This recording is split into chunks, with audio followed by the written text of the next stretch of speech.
يكتبوا من خلال الدراسة ولا دي سايباها موهبة؟ لا دي بتبقى موهبة جنب دراستي، بس برضه بطلع في حاجات بتبقى في المدرسة وبتشتركي بقى في الحاجات دي. طبعا. طبعا بقى بتبقى ربنا معاكي يا حبيبتي. يا رب. تحبي تسمعينا ايه تاني جميل كده؟ قصيدة اسمها مداحين النبي للشاعر الكبير أحمد. اوكي مش هنطول بقى عشان نلحق نقول حاجة كمان إن شاء الله. معاكي.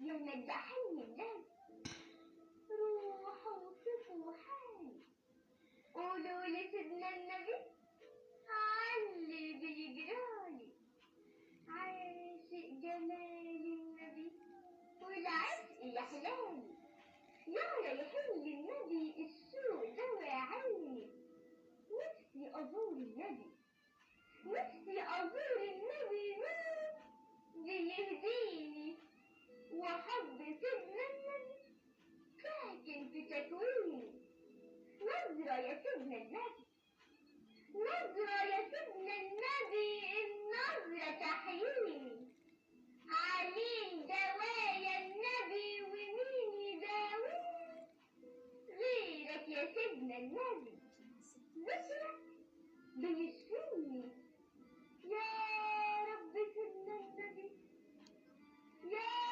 رب سيدنا النبي من كفه يسقيني، صلوا على المصطفى 2000 صلاة الدين، والشمس ويا القمر والعطر والياسمين، حتى الجماد والحجر يا بختهم عاشقين، دقات قلوب البشر بتحب سيدنا النبي، حتى السحاب والمطر بيحب سيدنا النبي. عليه افضل الصلاه والسلام. بجد مسعتينا، كان نفسي الحلقه تبقى اطول من كده نكمل معاكي والله يا يارا، بس ان شاء الله لينا مزيد من الحلقات مع بعض ان شاء الله. بشكرك جدا وبشكر كل المشاهدين طبعا على المتابعه كمان، ويعني حابين ندعم اكتر ان شاء الله في حلقات. ان شاء الله. ميرسي جدا ليكي ونورتيني ويبقى كده وكلهم اشكر الساده المشاهدين لينا وان انا طلعت معاكم النهارده، والسلام عليكم ورحمه الله وبركاته.